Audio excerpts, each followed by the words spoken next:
사무엘은 이스라엘의 역사의 전환점을 이룬 선지자요 제사장입니다. 성경 말씀 속에 위대한 하나님의 사람들의 이름이 기록되어 있는데 그 가운데서 영적인 지도자로서 빼놓을 수 없는 한 분이 바로 사무엘입니다.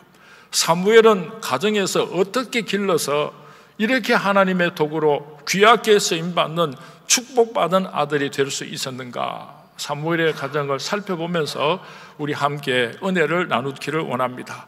우리가 총전도주의를 지키면서 그 타이틀이 행복으로의 초대입니다. 내가 행복으로의 초대의 주인공이 되지 못하고 우리 가정이 행복하지 못하고 우리 교회가 행복하지 못하면은 예수 믿지 않는 사람들을 초대할 수가 없습니다. 오늘 어린이 주의를 지키면서 우리 서문의 모든 가정들마다 행복한 가정들이 되셔서 특별히 여러분에게 축복으로 주신 사랑하는 아들, 딸들로 인하여서 여러분들의 가정이 행복한 가정이 되어서 예수 믿지 않는 사람들에게 나를 보라고 행복으로의 초대로 이끌고 올 수 있는 우리 서문의 모든 성도님들이 될 수 있기를 주님의 이름으로 축원을 드립니다. 사무엘상 2장 말씀을 쭉 읽어 내려가다가 보면은 재미있는 구도를 발견하게 됩니다. 그것은 하나님께서 2장 속에서 엘리 제사장의 두 아들 홈니와 비나스와 한나의 아들 사무엘을 계속적으로 대조적으로 기록하고 있는 것입니다. 11절 말씀에 보면은 한나의 아들 사무엘이 사묘되고 있습니다. 엘가나는 라마의 자기 집으로 돌아가고 그 아이는 제사장 엘리 앞에서 여호와를 섬기니라. 사무엘이 성전에서 여호와 하나님을 섬기는 장면을 기록해 놓고 12절에 가서는 엘리의 아들들은 행실이 나빠 여호와를 알지 못하더라, 그렇게 기록을 해놓고 있습니다. 그리고 12절부터 17절까지는 엘리 제사장의 두 아들의 좋지 못한 행위들을 낱낱이 기록하고 있습니다. 그리고 18절에 가서는 사무엘을 다시 등장시키고 있는데 사무엘은 어렸을 때에 세마포 에봇을 입고 여호와 앞에서 섬겼다라고 기록을 하고 있습니다. 다시 21절 하반절에서는 아이 사무엘은 여호와 앞에서 자라니라, 이렇게 기록을 하고 22절부터 25절까지는 엘리의 두 아들을 심하게 책망하는 장면들을 기록하고 있습니다. 그리고 26절에 가서는 아이 사무엘이 점점 자라매 여호와와 사람들에게 은총을 더욱 받더라. 계속해서 엘리 제사장의 두 아들 홈리와 비느아스의 이름과 그리고 한나의 아들 사무엘을 대조적으로 기록을 해놓고 있습니다. 이것은 무엇을 의미하는가 하면은 한 가정은 예수를 잘못 믿어서 몰락해 가는 장면을 기록해 놓고 있고 또 한 가정은 예수를 잘 믿고 하나님께서 얼마나 큰 축복을 주셨는지를 대비하여서 기록하여 놓고 있는 것입니다. 엘리의 가정은 왜 실패하고 말았는가? 성경 말씀은 자세히 우리에게 소개하고 있습니다. 첫 번째로 엘리 가정의 문제점은 가정 예배의 실패입니다. 사무엘상 2장 12절 말씀에 기가 막힌 내용을 기록하고 있습니다. 엘리의 아들들은 행실이 나빠 여호와를 알지 못하더라. 17절에 가서 이 소년들의 죄가 여호와 앞에 심히 크면 그들이 여호와의 제사를 멸시함이었더라고 기록하고 있습니다. 어릴 때부터 하나님 앞에 나와서 신령과 진정으로 거룩한 산제사를 올려드려야 하는데 엘리 제사장은 자기는 비록 제사장이었지만은 두 아들들에게 예배를 잘 가르치지 못했기 때문에 그 가정은 몰락하고 말았다고 기록을 하고 있는 것입니다. 제 친구 가운데 장로님의 아들이 있었습니다. 한 번은 저를 찾아와서 울면서 이런 고백을 했습니다. 상민아, 나는 내 신앙이 자랄 수가 없어. 상민아, 나는 내 신앙이 자랄 수가 없어. 울면서 그렇게 고백을 했습니다. 그러면서 그 이유를 설명하기를 우리 아버지는 장로님이시지만은 내가 어릴 때부터 집에서 한 번도 교회에 대해서 좋은 이야기를 하신 적이 없어. 한 번도 교회 성도님들이나 목사님에 대해서 좋은 말씀을 하신 적이 없어. 늘 불평하는 소리만 어릴 때부터 듣고 자랐기 때문에 나는 좋은 그리스도인이 될 수가 없어. 그렇게 저를 붙잡고 울던 친구가 기억이 납니다. 여러분들의 사랑하는 아들, 딸들 가정에서 신앙교육 잘 시켜야지 됩니다. 두 번째로 엘리 가정의 문제점은 아버지의 권위의 상실입니다. 그 두 아들이 얼마나 개망난이었는가 하면은 좋지 못한 소문이 퍼졌습니다. 23절 말씀에 보면은 그들에게 이르되 너희가 어찌하여 이런 일을 하느냐? 내가 너희의 악행을 이 모든 백성에게서 듣노라. 엘리 대제사장이 온 백성들로부터 두 아들이 이렇게 저렇게 잘못했다는 소문들을 듣게 되었습니다. 아무리 엘리 제사장이 두 아들을 가르치려고 해도 영적인 권위가 가정에서 떨어져 버렸기 때문에 이 자식들이 아버지 말을 듣지를 않았던 것입니다. 오늘 우리 사랑하는 성문의 성도님들의 가정에 아버지, 어머니가 자녀들에게 영적인 권위가 있어야지 됩니다. 안 되는 것은 안 된다고 말씀하고 되는 것은 된다고 말씀할 때 자녀들이 이해하고 순종해야지 되는데 어머니, 아버지 말을 우습게 여기는 가정들이 얼마나 많습니까? 특별히 우리 한국 가정에 아버지들의 권위가 참 문제가 많습니다. 자녀들이 아버지의 말씀에 귀를 기울이지를 않습니다. 여러 가지 이유가 있겠지만은 우리 한국의 아버지들의 권위가 땅에 떨어진 데는 어머니의 역할이 상당히 수준 높게 작용했습니다. 그렇다면은 무시하고 비방하는 소리를 아들, 딸들 앞에서 늘어놓으니까 그 자식들이 아버지 말에 예라고 대답을 하겠습니까? 오늘 우리 서문교회 어머니들은 회개하는 마음으로 앞으로는 남편을 잘 섬기겠습니다. 여러분, 아브라함의 아내 사라가 그 아브라함을 부를 때 주라고 불렀습니다. 주라고. 이 주라고 하는 말은 한자어로는 임금 왕자 위에 점을 찍어 놓습니다. 다시 말하면 임금님 위에 앉아 계시는 존재가 바로 여러분 가정의 남편입니다. 남자의 존재입니다. 여러분 가정에서 아내로부터 시작을 해서 온 가족들이 아버지의 권위를 잘 살려줌으로 말미암아 영적인 권위가 여러분 가정에서 잘 지켜질 수 있게 되기를 주님의 이름으로 부탁을 드립니다. 세 번째로 엘리 선지자의 가정의 문제점은 자녀들을 우상화했다고 하는 것입니다.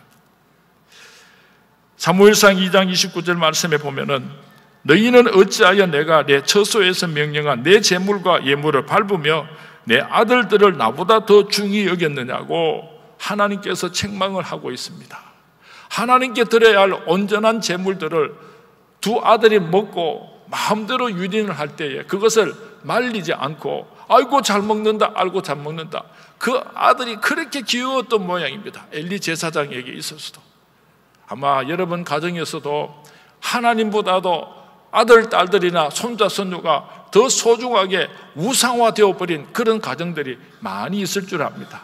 그렇게 자녀 교육시키면은 틀림없이 잘못된다는 것을 꼭 기억할 수 있기를 바랍니다.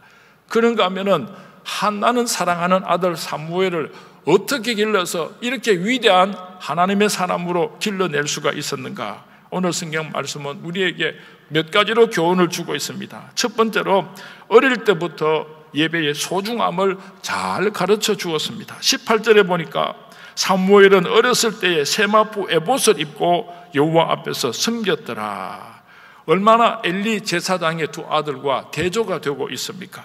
사무엘이 에봇을 입었다고 했는데 이 에봇이라고 하는 옷은 소매 부분이 없는 겉옷으로서 공식 제사를 드릴 때 입고서 성전으로 들어가야 했습니다.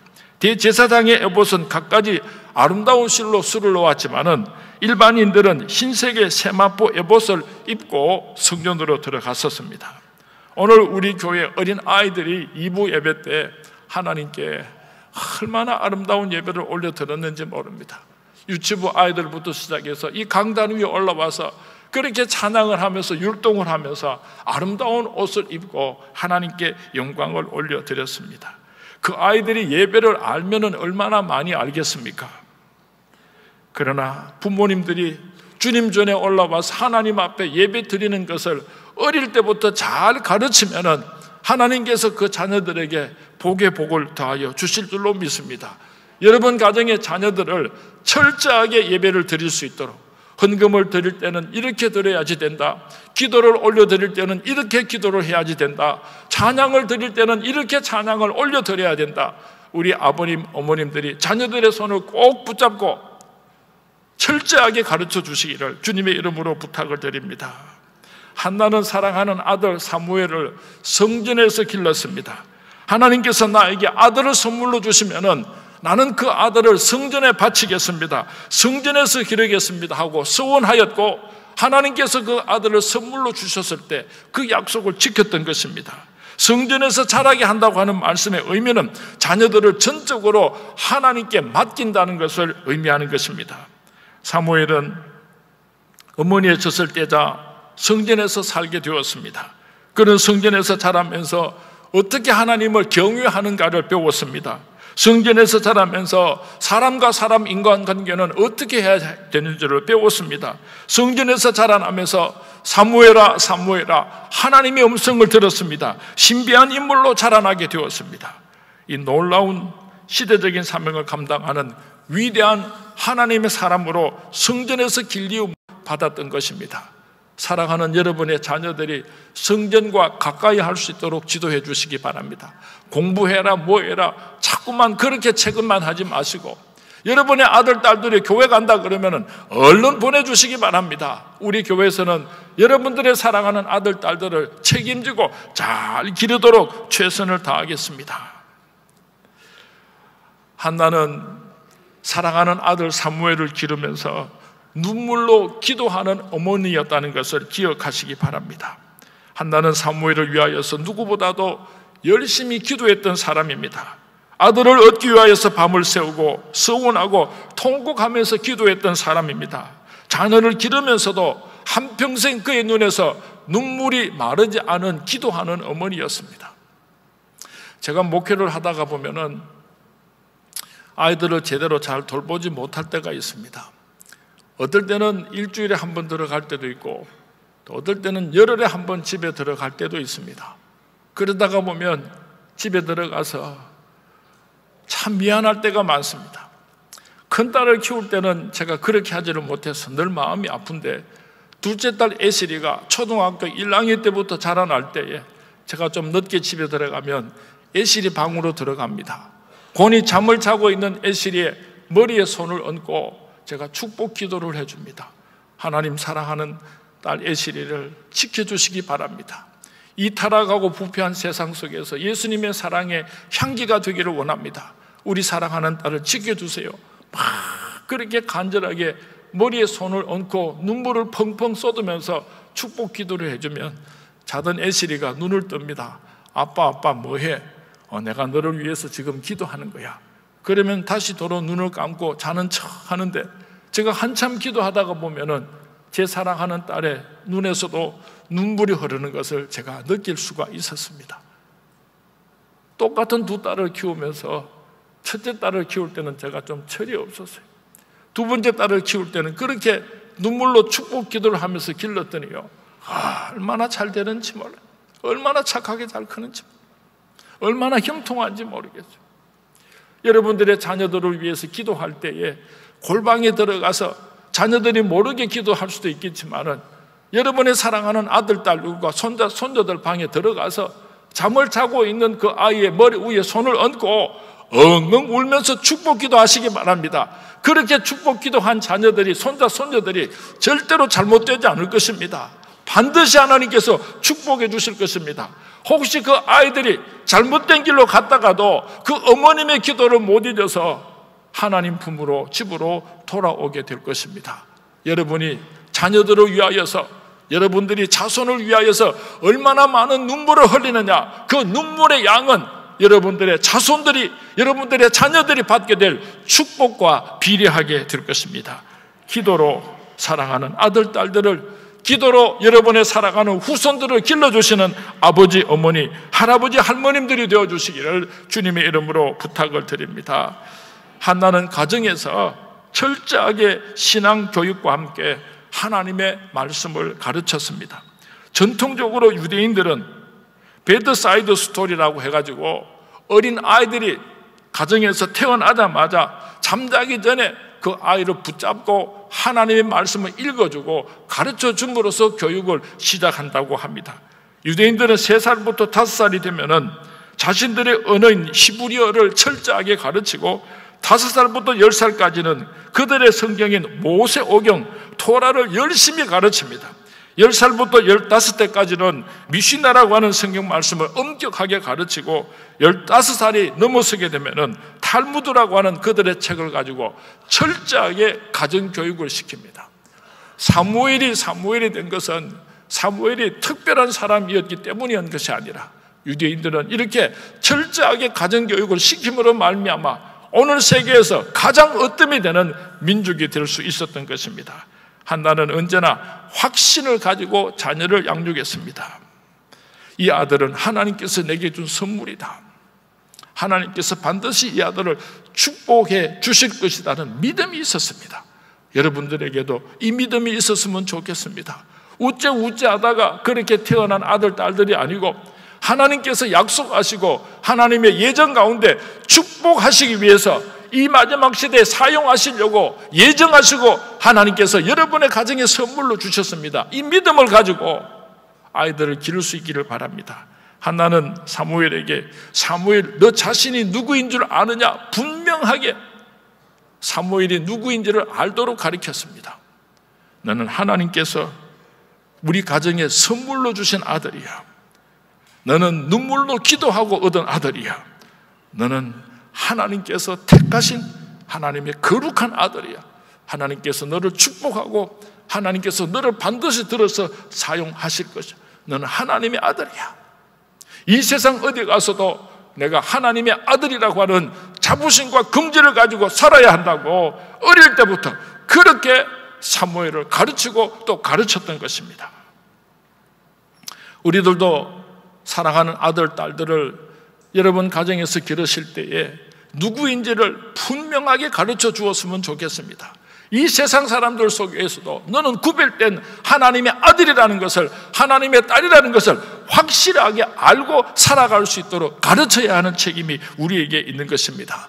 여러분의 사랑하는 아들, 딸들을 왕궁의 대들보로 키울 수 있게 되기를 바랍니다. 조금만 실수하든지 잘못한 일이 있으면 막 불평을 하고 막 책망을 해서 눈에서 눈물이 펑펑 쏟아지도록 그렇게 키우지 마십시오.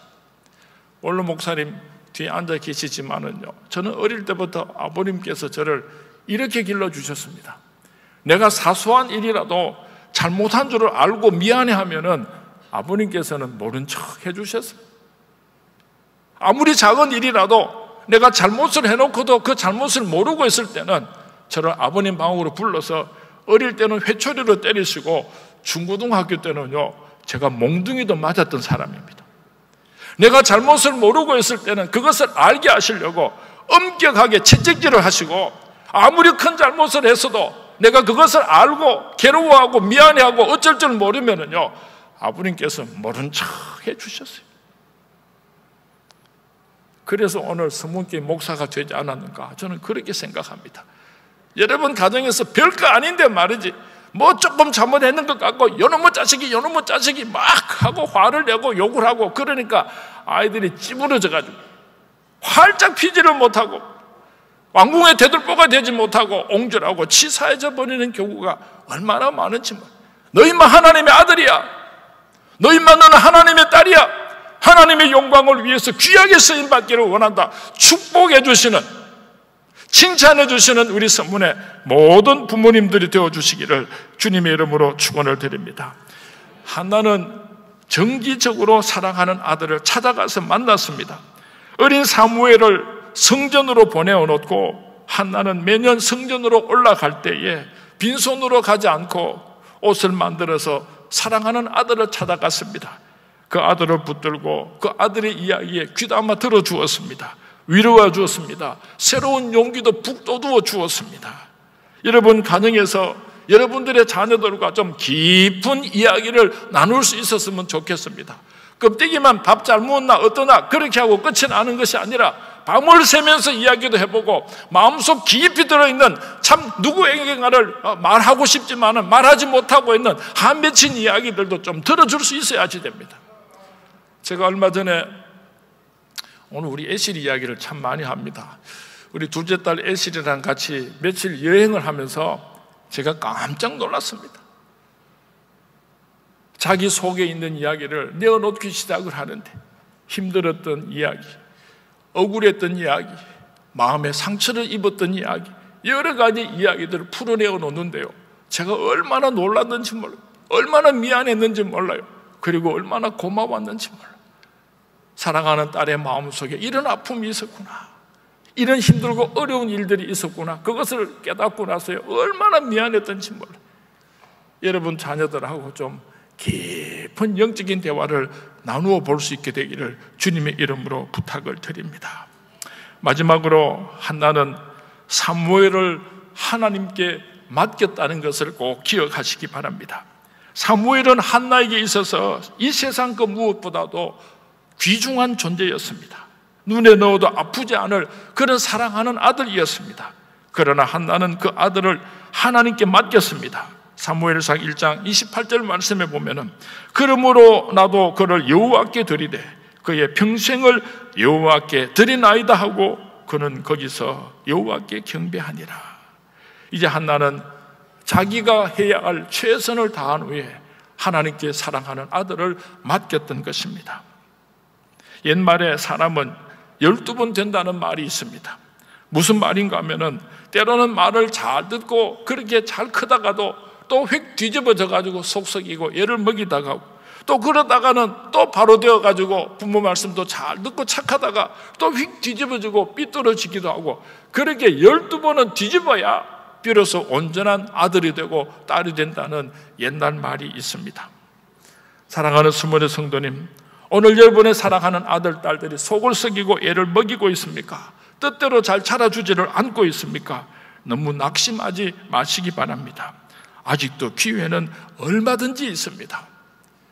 제가 어저께 이 설교 말씀을 준비하면서 저는 어린 시절 자라나면서 지금까지 얼마나 많은 속을 썩이면서 자라났을까 한번 생각해 보았습니다.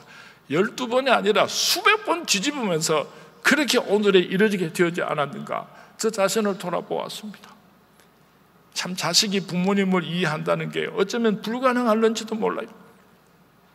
제가 중학교 2학년 때 시계를 차고 싶은데 그 당시에는 시계를 차는 것이 굉장히 귀한 일이었습니다. 아버님을 쫄랐더니 아버님께서 직접 끼고 계시던 금딱지 라도 시계를 제게 주셨습니다. 그런데 어린 마음에 제 생각에는 아니 시티즌 새 시계를 사가지고 내게 선물로 주면 좋겠는데 아버지께서 오래 쓰셔가지고 낡아가지고 때도 묻었는 그런 헌시계를 주시니까 제 마음이 좀 섭섭했어요. 그래서 고민을 하다가 어떻게 하면 내가 새 시계를 낄 수 있을까? 한 가지 방법밖에 없었습니다. 그 시계를 제 친구에게 줬습니다. 야, 이 시계 니 쪄라. 그리고 집에 와가지고 나 시계 잊어버렸다고 꾸지람 한번 들었습니다. 그리고 며칠 지났더니요, 아버님께서 진짜 시티즌 시계를 새 것으로 이규철 장로님 금은방에서 그렇게 사다 주셨습니다. 얼마나 좋았던지 몰라요. 며칠 안 찍어는 그만 그 시계를 잊어버렸습니다. 아이고 기가 막혀가지고 아버지를 쳐다볼 수가 없어서 아버님 퇴근해서 집에 들어오시면 피하고 밥 먹을 때도 같이 밥을 못 먹고 그렇게 막 숨어 다니기를 며칠이 지났는데 하루는 제 책상 앞에 보니까 그 시계가 그대로 있는 거예요. 야, 이상하다. 이 시계가 어디를 놀러 갔다가 집으로 들어왔는고 이상하다. 그렇게 생각을 하고 그렇게 태연스럽게 그 시계를 다시 찌기 시작했습니다. 오랜 세월이 지났습니다. 한 30년쯤 지나서 내가 결혼을 하고 딸을 낳아서 길러보니까 그때 아버지께서 또 다른 시계 하나를 구해가지고 슬그머니 얹어 놓으셨구나. 꾸중하지 아니하시고 나를 부끄럽게 하지 아니하시고 모른 척하고 새로운 다른 시계를 내 책상 위에 올려놓으신 것을 30년이 지나고 나서 하고 제가 깨달았습니다. 우리들의 자녀들이 어떻게 부모님의 마음을 온전히 알 수가 있겠습니까? 좀 더 참고 기다리면 그들도 철들 날이 올 것입니다. 그리고 우리가 어떻게 기도했는지 어떻게 저들을 사랑하고 섬겼는지를 기억할 날이 올 것입니다. 사랑하는 순문의 성도님들, 여러분들의 가정의 아들, 딸들이 무럭무럭 자라나서 여러분 가정에 영광스러울 뿐만 아니라 하나님 나라의 미래를 위하여서 준비되는 축복받은 하나님의 아들과 딸들이 될 수 있기를 주님의 이름으로 축원을 드립니다. 주님의 이름으로 축원을 드립니다. 내가 최선을 다했습니다. 눈물로 기도했습니다. 사랑의 모범을 보였습니다. 최선을 다했습니다. 그리고는 우리는 한나처럼 하나님께 살아가는 아들, 딸들을 맡겨야지 되는 것입니다.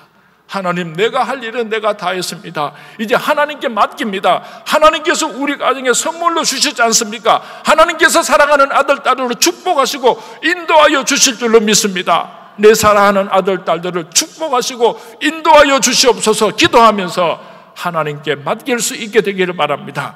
하나님께서 여러분의 아들, 딸들을 축복하실 줄로 믿습니다. 푸른 초장 맑은 시냇가로 인도하여 주실 줄로 믿습니다. 오늘 마지막 이 시대에 하나님의 나라와 그 영광을 위하여서 존귀한 하나님의 백성으로 축복하시고 사용하여 주실 줄로 믿습니다. 이 믿음을 가지고 여러분의 가정의 아들, 딸들을 잘 기르시는 부모님들이 될 수 있기를 주님의 이름으로 축원을 드립니다. 주님의 이름으로 축원을 드립니다. 오늘 주신